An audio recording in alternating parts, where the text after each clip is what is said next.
그 후에 나는 하늘로 통하는 문이 내 앞에 열리는 것을 보았습니다. 그리고 내가 처음 들었던 그 음성, 나팔 소리와 같은 그 음성이 다시 들려왔습니다. 이리로 올라오너라. 앞으로 일어날 일들을 내게 보여주겠다. 그러자 성령께서 즉시 나를 이끄시어 하늘로 올라갔습니다. 내 앞에는 한 보좌가 있었고 그 보좌에 어떤 분이 앉아 있었습니다. 앉으신 분의 모습은 벽옥과 홍옥처럼 밝게 빛나고 그 보좌는 에메랄드처럼 무지개 빛으로 둘러싸여 있었습니다. 또한 24개의 보좌가 그 주위에 있었고 그 보좌에는 흰옷을 입고 머리에 금관을 쓴 24명의 장로가 앉아 있었습니다. 번개와 천둥 소리가 보좌에서 울려 퍼졌습니다. 보좌 앞에는 7개의 등불이 켜져 있었는데 이 등불은 하나님의 7 영이었습니다. 또 보좌 앞에는 수정과 같이 맑은 유리 바다가 펼쳐져 있었습니다. 보좌 중앙과 주위에는 눈이 가득한 4 생물이 서 있었습니다. 첫 번째 생물은 사자 같고, 두 번째 생물은 송아지 같고, 세 번째 생물은 사람의 얼굴을 가지고 있었고, 네 번째 생물은 날개를 편 독수리 같았습니다. 4 생물은 각각 6 날개가 있었는데 날개 안팎으로 눈이 가득하였습니다. 그것들은 밤낮으로 쉬지 않고 이렇게 외치고 있었습니다. 거룩하시다, 거룩하시다, 거룩하시다. 전능하신 주 하나님, 전에도 계셨고 지금도 계시며 장차 오실 분이다. 이 생물들은 영원히 살아계시고 보좌에 앉아 계신 분께 영광과 존귀와 감사를 드리고 있었습니다. 이 생물들과 함께 24명의 장로들은 보좌에 앉으신 분께 엎드려 경배하였습니다. 보좌 앞에 자기들이 쓰고 있는 금관을 내려놓으며 이렇게 말하였습니다. 우리 주 하나님, 주님은 영광과 존귀와 능력을 받으시기에 합당한 분이십니다. 주님의 뜻에 따라 온 세상이 창조되고 또한 존재하고 있습니다.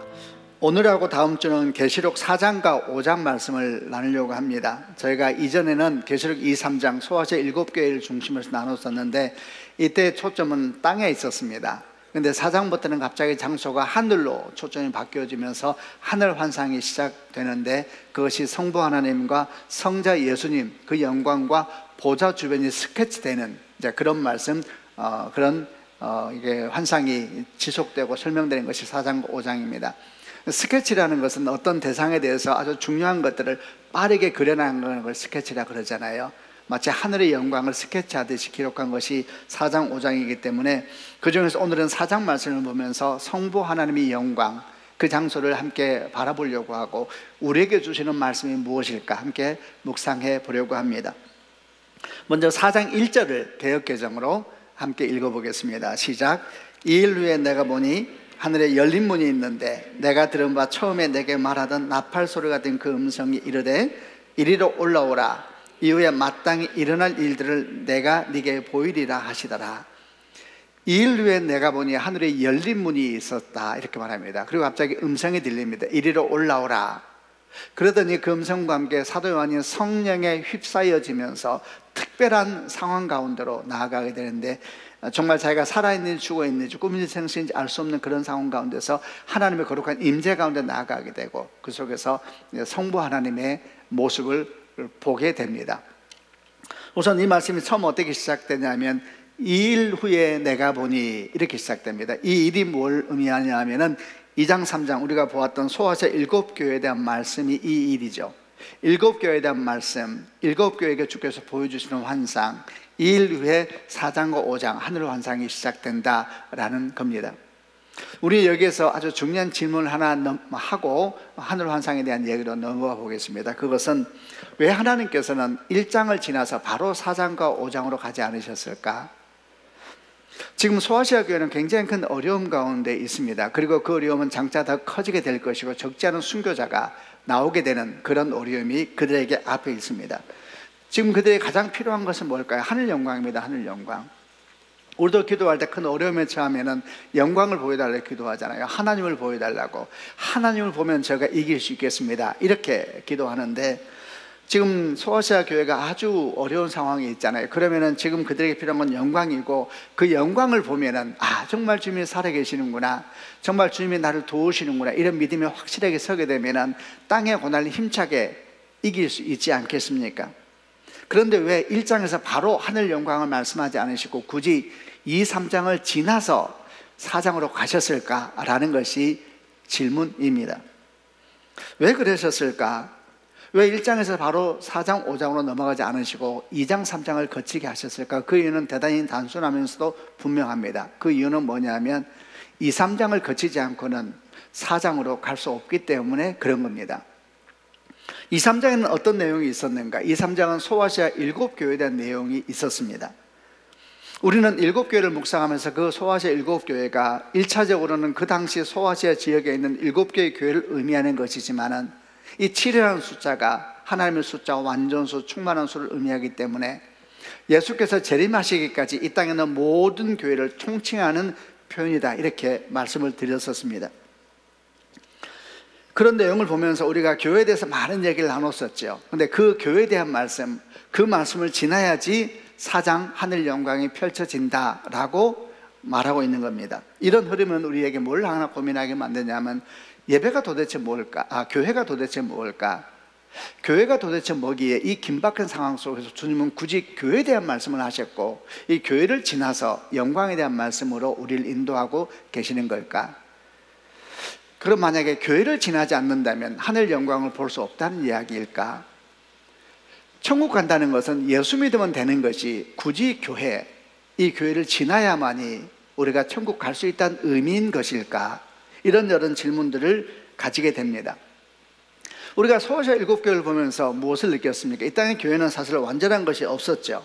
많은 문제도 있고 위기도 있었고 어려움도 있었습니다. 그런데 그 문제 중에서는 소아시아 7교회를 보면서 우리가 느낀 것은, 그 문제 중에서는 교회 바깥에서 생긴 문제도 있었습니다만 교회 안에서 자기들끼리 생기고 일으킨 문제도 적지 않아 있었습니다.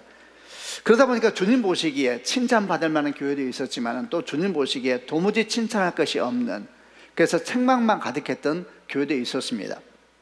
또 어떤 교회를 보면서는 도대체 이런 교회는 왜 존재해야 되는 걸까? 이런 교회는 없는 것이 주께 영광이 되지 않을까? 이런 생각이 드는 교회도 있었습니다. 예를 들면 우리가 마지막에 보았던 라오디게아 교회나 또는 사대 교회 같은 것이 좀 그런 교회의 모습이었죠.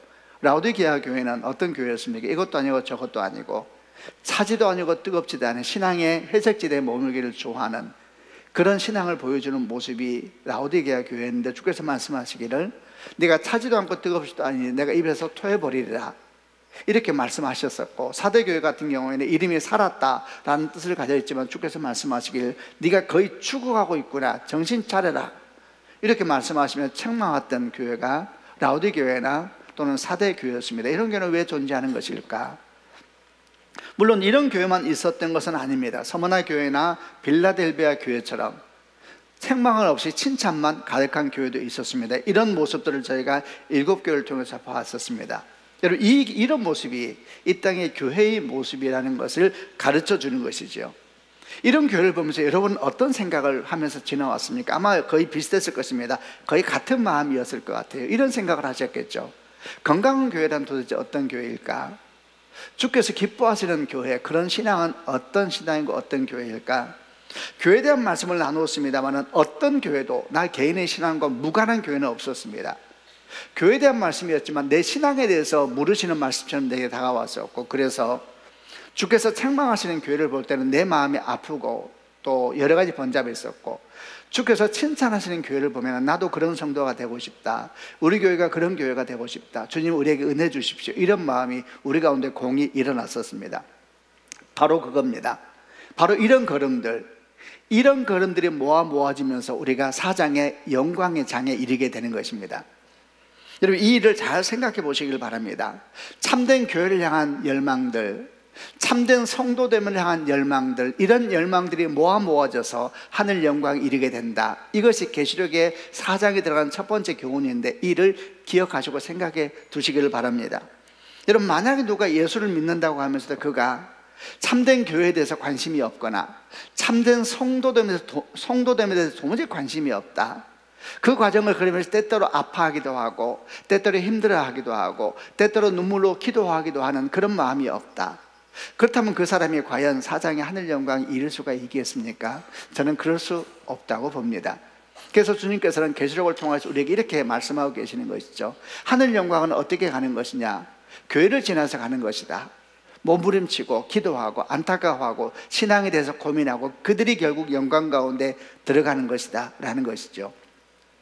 이와 함께 이 말씀에서 또 주목할 것이 열린 문이라는 표현도 주목해 보아야 합니다. 성경은 말하기를 이 일 후에 내가 보니 하늘에 열린 문이 있는데 이러면서 이리로 올라오라. 그리고 성령이 휘감겨지면서 천국 환상 속으로 들어가게 되거든요. 그러니까 이 열린 문을 통해서 천국 환상으로 들어갔다 이렇게 말할 수가 있을 겁니다. 이 열린 문은 뭡니까? 사실 이 열린 문에 대해서는 우리가 계시록 3장 7절과 8절 빌라델비아 교회를 묵상하면서 이미 이야기한 바가 있었습니다. 주님께서 그때 빌라델비아 교회를 칭찬하셔서 뭐라고 말씀하시냐면 내가 네 앞에 열린 문을 두었으니 능히 닫을 사람이 없으리라. 축복의 말씀으로 이 말씀을 주셨죠. 우리는 여기서 묵상하면서 열린 문이 예수라는 것을 알게 되었습니다. 그분은 문을 여시는 분이시고 스스로 문이 되셨던 분이시죠. 그래서 주님 말씀하시기를 나는 문이니 나로 말미암아 들어가며 나오며 꼴을 얻으리다. 또 14장 요한복음 14장 6절에서 나는 길이요 진리요 생명이니 나로 말미암아 아버지께로 올 자가 없느니라. 그분이 문이시라는 것이죠. 열린 문은 예수였던 것입니다. 결국 이렇게 정리할 수가 있습니다. 우리는 어떻게 하면 우리가 신앙생활하면서 주의 영광을 볼 수 있을까? 살아있을 때도 마찬가지입니다. 어떻게 하면 예배 가운데 주의 영광을 볼 수 있을까? 계시록에서 4장에서 처음 가르쳐주는 것은 교회와 함께 그리고 예수를 통하여 주의 영광을 보는 것이다 이렇게 말을 하고 있습니다. 여러분 우리 함께 그런 교회를 만들어 가십시다. 그런 교회를 꿈꾸십시다. 건강한 신앙을 꿈꾸십시다. 우리 신앙 때문에 아파하십시다. 그리고 함께 모여서 건강하고 아름다운 주의 나라를 이루는 꿈을 꾸면서 애쓰고 도전하면 그런 여정의 한 걸음 한 걸음이 여러분 우리를 어느 순간 사장의 주의 영광 가운데 이루게 할 줄로 믿습니다. 그리고 그 모든 과정은 결국 열린 문을 진행하는 과정입니다. 예수이시죠. 좁은 문이시고 날마다 그분을 따라 나아갈 때 그런 영광이 사장의 영광이 우리 가운데 임하게 될 줄로 믿습니다.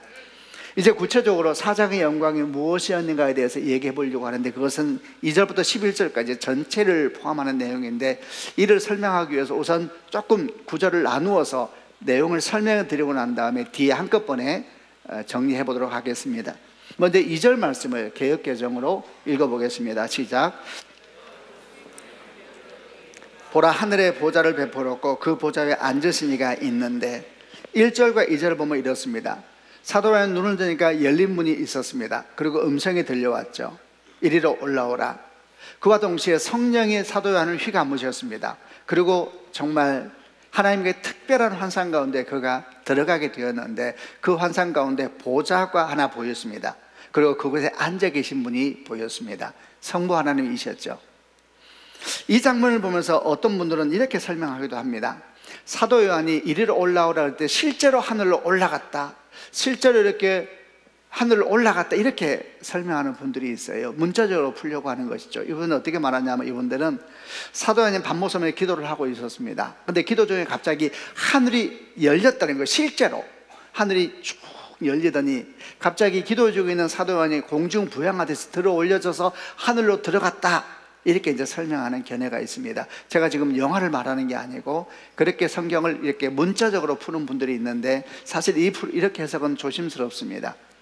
하늘이 열린 사건은 여기만 있었던 것이 아닙니다. 신구약에서 가득 나타납니다. 근데 신구약에서 하늘이 열렸다라는 표현을 쓸 때에는 실제로 하늘이 갈라졌다라는 의미가 아니라 하나님의 충만하신 임재하심 또는 성령의 충만하신 덮으심 현상이 나타날 때 사용된 언어가 하늘이 열렸다 이런 표현을 쓰는데 대표적인 것들을 하나 기억해 보면은 마태복음 3장을 보게 되면 예수님께서 요단강에서 세례 요한에서 세례를 받으시고 물에서 올라오실 때 일이었습니다. 올라올 때 성경은 뭐라고 기록하냐면 하늘이 열리며 이렇게 기록합니다. 하늘이 열리며 성령이 비둘기처럼 예수 위에 임하셨습니다. 그리고 음성이 들려옵니다. 이는 내 사랑하는 아들이요 내 기뻐하는 자라. 이러면서 공생애가 시작이 되시거든요. 아주 유사하죠. 하늘이 열리고 음성이 들려왔다. 그럼 이때 주님께서 물에서 올라오실 때 하늘이 열렸다는 얘기, 진짜 하늘이 갈라졌다는 이야기인가? 그 얘기가 아니고 성령에 충만하게 예수를 덮으셨다는 그걸 말씀하고 있는 것이죠. 그럼 주변 사람은 알았을까? 모르죠. 그 당사자만 아는 특별한 어떤 것이 그를 덮으셨다라는 의미입니다. 계시록 4장도 마찬가지입니다. 사도 요한이 밤모섬에서 기도하고 있었습니다. 그런데 갑자기 한 환상이 자기 눈앞에 펼쳐지기 시작합니다. 문이 보입니다. 그리고 갑자기 음성이 들려옵니다. 이리로 올라오라. 하늘이 열리고 음성이 들립니다. 그리고 그는 성령의 충만하신 덮임 가운데 그가 나아갑니다. 살았는지 죽었는지 꿈인지 생신인지 알 수 없는 어떤 특별한 환상 가운데 그가 들어가게 되었고, 그 환상 가운데 한 보좌가 보였습니다. 그리고 사도 요한은 거기에 앉아 계신 분을 보게 됩니다. 성부 하나님이셨죠. 그는 이제 그 하나님에 대해서 기록을 하기 시작합니다. 자, 3절 말씀을 뭐라고 기록했는지 한번 읽어보겠습니다. 3절입니다. 시작. 앉으신 이의 모양이 벽옥과 홍보석 같고 또 무지개에서 보좌에 둘렀는데 그 모양이 녹보석 같더라. 보석이 많이 등장합니다. 앉아있는 분을 가만히 보니까 벽옥과 홍보석 같다. 보석 이름입니다. 그리고 무지개가 보좌를 둘러싸고 있는데, 무지개가 보좌를 둘러싸고 있는데 녹보석 같더라. 에메랄드 빛이색 빛이 온 공간을 덮고 있더라. 이렇게 말을 합니다. 또 이걸 보고 어떤 분들은 말하기를, 하나님은 보석을 좋아하신다, 하나님은 금과 은을 좋아하신다. 사실 이런 것은 농담으로 할 얘기도 아니지만 누가 만약에 약간 진심처럼 이런 얘기를 여러분에게 한다, 그럼 여러분은 어떻게 반응해야 되겠습니까? 예, 관계를 정리하셔야 되는 겁니다. 굉장히 조심스러운 분이죠. 이 보석을 쓰는 얘기는 이런 겁니다. 실제로 헬라에서는 어떻게 말하고 있냐면 마치 뭐뭐와 같았다 이렇게 말합니다. 지금 사도 요한이 성부 하나님을 봅니다. 사실 있을 수가 없는 이야기죠. 성령의 강건하신 붙임 속에서 보고 있는 것이지 그냥 보면 죽지요. 강건하신 붙임 속에서 영광을 보는데 감당할 수가 없었습니다. 여러분, 어떻게 하나님을 설명합니까? 하나님의 영광이 너무나 밝고 아름답고 그 영광이 그 보좌 주변을 비추고 있는데 감당할 수가 없는데 설명할 수가 없는 것입니다. 어떻게 설명하겠습니까? 근데 그는 이것을 기록해서 교회에 보내야 될 책임이 있는 사람이었습니다. 그래서 그는 이것을 기록해야 되죠. 어떻게 기록하겠습니까? 그가 알고 있는 가장 아름다운 것을 생각해냅니다. 그가 알고 있는 가장 반짝이고 빛나는 것을 생각해냅니다. 그게 금은 보석이고 그런 것이죠. 그래서 그는 그걸 가지고 하나님을 비유하기 시작. 마치 뭐뭐와 같았더라. 하나님 보는데 나는 설명할 수가 없었다. 그분은 보석과 같이 빛나냈고 그 보좌 주변은 에메랄드 빛이 가득 차면서 반짝이고 있었는데 나는 감당할 수가 없었다. 그 얘기를 지금 하고 있는 겁니다. 그렇죠? 어떻게 사도 요한이 그 영광을 감당할 수가 있었겠습니까? 정말 성령의 강건하신 붙드심이 아니었다면 그는 죽은 자와 같이 되었을 것입니다. 여기서 머물지 않고 그는 또 그 보좌 주변에 대해서 설명하기 시작합니다. 4절 말씀을 한번 보겠습니다. 하나님 아버지의 보좌 주변이 어떻게 스케치가 되고 있는지 4절 읽겠습니다. 시작. 또 보좌에 둘러 24 보좌들이 있고 그 보좌들 위에 24 장로들이 흰옷을 입고 머리에 금관을 쓰고 앉아있더라. 하나님의 보좌 주변을 보는데 다시 또 24 보좌가 둥그렇게 보좌가 있다는 거예요. 그리고 거기에 24명의 장로들이 앉아있는데 모두 다 흰옷을 입고 금관을 쓰고 있는 모습을 바라보게 됐습니다. 24장로는 도대체 누구일까? 24장로는 뭘 의미하냐면 구약의 12지파와 신약의 12사도를 합친 숫자입니다. 이 24장로가 의미하는 것은 신구약의 모든 신실한 자들의 영광을 의미하는 단어입니다. 계시록을 보게 되면 신실한 하나님의 사람들을 숫자로 표현하는 것이 간간히 있습니다. 그 중에 하나가 14만 4천이라는 숫자가 나오죠. 14만 4천이 의미하는 것은 하나님 백성들이 참 많다, 12 곱하기 15 곱하기 10의 3乘인데 아주 많다라는 의미로 14만 4천이 사용된다면 24장로는 그 수많은 백성들이 참으로 존귀하다라는 걸 표현할 때 24장로의 모습으로 설명이 됩니다. 그들이 어떻게 앉아있습니까? 흰옷을 입고 지금 금관을 쓰고 있잖아요. 하나님의 보좌 옆에 앉아있는 것입니다. 에베소서 2장 5절로 6절 보면 이런 말씀이 있습니다. 허물로 죽은 우리를 그리스도와 함께 살리셨고 또 함께 일으키셨고 그리스도 예수 안에서 함께 하늘에 앉히셨다, 이런 표현이 나와요. 우리는 죽어 있었습니다. 그런데 주님께서 오셔서 우리 눈을 뜨게 하셨죠. 우리를 살리시고 눈을 뜨게 하셨습니다. 그리고 일으키시고, 우리를 일으키시고, 그 다음에 하늘에 들어 올려 앉게 하셨다, 이렇게 표현되어 있거든요. 사도 요한이 이렇게 설명을 하고 있습니다. 예수 안에서 함께 하늘에 앉히시니, 어디에 앉혔습니까? 영광의 보좌에 앉히셨죠. 그 장면이 계시록 4장에 24장로의 보좌로 나와 있습니다. 근데 이 24장로가 엄청나게 많은 신실한 자들을 표현하는 숫자다, 이렇게 말하면 우리 이런 생각을 할 수가 있습니다. 와, 24개 의자도 많은데 엄청나게 의자가 많으면 지금 예수 믿는 사람이 뭐 한둘입니까? 우리만 하더라도 우리가 다 가서 의자에 앉아서 와, 하늘나라 엄청 복잡하겠다, 완전 착각이 있습니다. 그것은 시공간을 넘은 완전히 새로운 차원의 세계입니다. 완전히 다른 것입니다.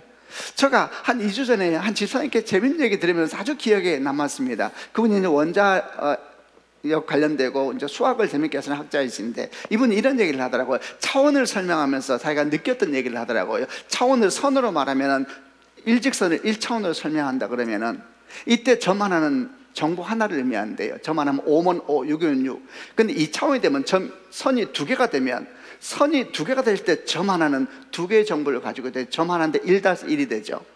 3차원이 되면 다시 선이 하나 더 꺼지는데, 그때 점 하나는 3개의 정보를 가지고 있대. 1-1-1. 그분이 이런 말을 했습니다. 그런데 하나님은 무한대의 차원이신 것 같습니다. 그 순간 제가 깜짝 놀랐습니다. 이런 생각이 들었습니다. 그분에게 점 하나는 무한대의 정보를 가지고 있다는 의미가 되는 것이죠. 저는 이전에 창세기 1, 2장을 묵상하면서 이런 묵상을 한 적이 있었습니다. 주님의 첫날부터 6일 동안 창조하실 때에 엄청 신경 많이 쓰셨겠구나, 엄청 고민 많이 하시고 주님 못 주무셨겠네, 야, 이거 하나하나 할 때마다 색깔은 뭐로 할까, 머리카락은 어떻게 할까, 와, 동물을 만들 때마다 엄청 고민하셨겠네, 이런 생각을 한 적이 있었습니다. 그렇지 않습니다, 여러분? 모든 우주의 창조가 주님께는 점 하나였습니다. 그분은 무한대에 계시는 분이시고, 그 점 하나는 무한대의 정보를 포함하고 있는 점 하나거든요. 그분에게 천지창조는 점 하나 찍는 것이었습니다. 저는 참으로 감동을 했습니다. 여러분, 24장로의 보좌 그러면 뭔가 설 수 있을 것 같은데, 그게 엄청나게 많은 성도들의 영광을 말하는 숫자적인 표현이라 말하면 엄청나게 많은 의자, 수천만 개, 수억의 의자가 놓여있단 말인가. 와, 정신없게. 그렇지 않습니다, 여러분? 그 의자 하나하나가 주의 영광의 보좌처럼 앉아있는 것입니다. 여러분, 이것이 하나님의 보좌 옆에 있는 24장로의 보좌가 의미하는 것입니다. 이것은 신실한 성도들이 하늘의 영광을 의미하는 계시록적인 표현인 것입니다. 하늘아버지의 영광을 보는데 그 주변에 24보좌가 있는데, 이렇게 신실한 자들이 이렇게 주 앞에 존귀했었구나, 이걸 환상 가운데 하나님께서 보여주시는 사건이었습니다. 여기서 끝나지 않습니다. 그는 다시 보좌 주변에 있는 특별한 한 가지에 주목하기 시작합니다. 그게 5절부터 8절에 있는 내 생물로 표현되어 있는 특별한 모습이었습니다. 5절부터 8절을 또 역시 개역 개정으로 읽어보겠습니다. 제가 5절 읽겠습니다. 보좌로부터 번개와 음성과 우레소리가 나고 보좌 앞에 켠 등불 7이 있으니 이는 하나님의 7 영이라. 6절, 보좌 앞에 수정과 같은 유리바다가 있고 보좌 가운데와 보좌 주위에 4 생물이 있는데 앞뒤에 눈들이 가득하더라. 그 첫째 생물은 사자 같고, 그 둘째 생물은 송아지 같고, 그 셋째 생물은 얼굴이 사람 같고, 그 넷째 생물은 날아가는 독수리 같은데. 8절, 4 생물은 각각 6 날개를 가졌고 그 안과 주위에는 눈들이 가득하더라. 그들이 밤낮 쉬지 않고 이르기를 거룩하다 거룩하다 거룩하다 주 하나님 곧 전능한 이시여 전에도 계셨고 이제도 계시고 장차 오실 이시라 하시더라. 우선 보좌로부터 번개와 음성과 우레소리가 나고, 이거 하나님의 음성에 대한 계시록적인 표현입니다. 보좌 앞에 켠 등불 7이 있는데 곧 하나님의 7 영이라. 이것은 1장에서 배운 적이 있죠. 7 영, 하나님의 영, 충만하신 영, 완전하신 영, 성령에 대한 표현이었습니다. 성령 하나님이 등장을 합니다. 그 다음에 갑자기 사도 요한이 4 생물을 말합니다. 4 생물이 보좌와 그 주변에 있는데 아주 독특하게 생겼습니다. 이 4 생물이 각각 얼굴이 어떻게 생겼냐면, 하나는 사자처럼 생겼고, 하나는 송아지처럼 생겼고, 하나는 사람 얼굴처럼 보이고, 하나는 독수리처럼 보였습니다. 그리고 4 생물이 각각 6 날개를 가지고 날개마다 수많은 눈들이 있었습니다. 그리고 그들이 찬양을 하기 시작합니다. 거룩하다 거룩하다 거룩하다 주 하나님 전능하신 이시여, 이렇게 찬양을 하죠. 이 네 생물은 무엇을 의미하는 것일까? 이 네 생물은 계시록 10장이나 이사야 6장에 나오는 천사의 모습과 거의 유사합니다. 천사입니다, 천사. 다만 우리가 무슨 질문하면 이 네 생물은 보좌 주변에서 보이고 있는데 이들은 어떤 일을 하고 있는 천사들이었을까? 이게 사실은 중요한 질문입니다. 이에 대해서 뭐라고 말을 할 수 있느냐? 이 4라는 숫자에 중요한 단서가 있습니다. 4는 계시록에서 무엇을 의미하는 숫자에는 땅의 숫자입니다. 동서남북 사방. 그래서 보통 학자들은 이 네 생물을 어떻게 해석을 하냐 하면 이 네 생물은 하나님이 창조하신 온 땅을 하나님이 통치하시는데 이 통치를 대행하는 특별한 지위에 있는 천사들로 봅니다. 네 천사.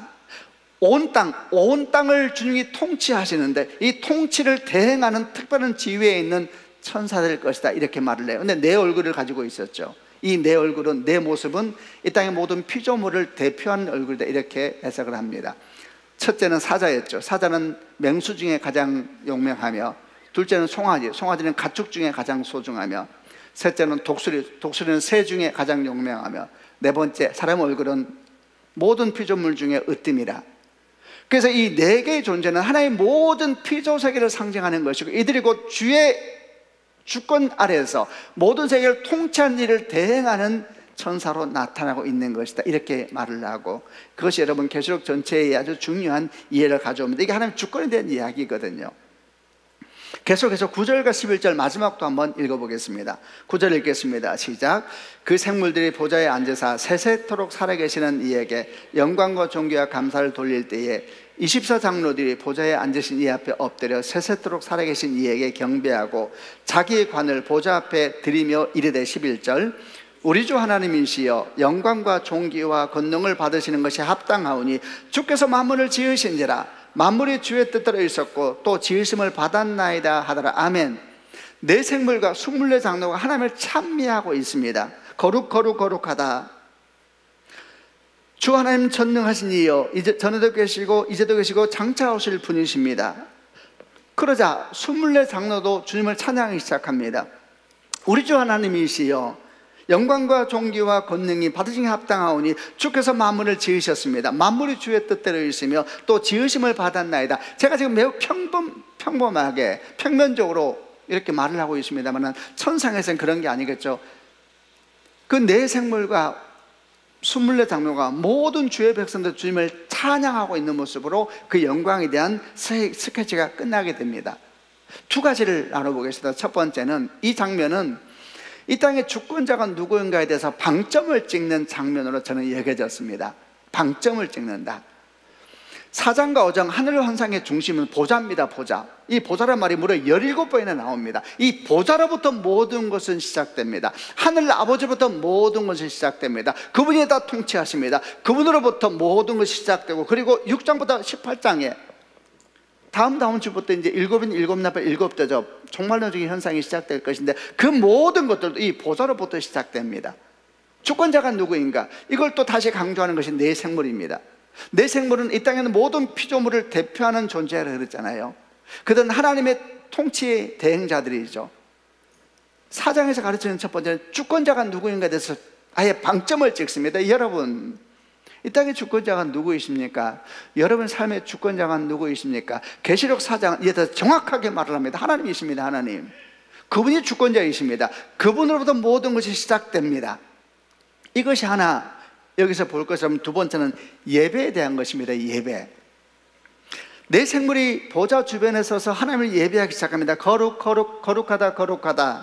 전능하신 주 하나님이시여 전에도 계시고 이제도 계시고 장차 오실 분이십니다. 이사야 6장하고 비슷하죠. 우리가 이렇게 찬양하잖아요. 거룩하다 만군의 여호와, 그 영광이 온 땅에 충만하시도다. 여러분, 이 찬양이 지금 하늘에서 네 생물이 찬양하고 있는 내용과 거의 흐름을 같이 하고 있습니다. 그러자 다시 24장로가 엎드려서 하나님 앞에 엎드리며 그들의 금관을 벗어서 하나님께 드리면서 또 하나님을 찬미하기 시작합니다. 금관을 벗어서 드린다는 이야기는 모든 영광은 주님 것입니다. 그러면서 찬양하기 시작합니다. 우리도 이렇게 찬양하잖아요. 모든 영광을 하나님께, 모든 영광을 하나님께, 온 마음과 뜻 다해 주 사모합니다. 모든 영광을 하나님께. 우리도 이렇게 찬양하잖아요. 여러분 상상해 보십시오. 성부 하나님 보좌 주변에서 이런 찬양이 지금 울려 퍼지고 있는 것입니다. 그런데 그 중에 24장로는 신구약의 모든 신실한 자들을 예표하는, 그들이 아름답고 존귀한 것을 예표하는 숫자고 모습이라 그랬잖아요. 여러분 그들 가운데서, 그 24장로 가운데 여러분과 저도 있는 것입니다. 아멘.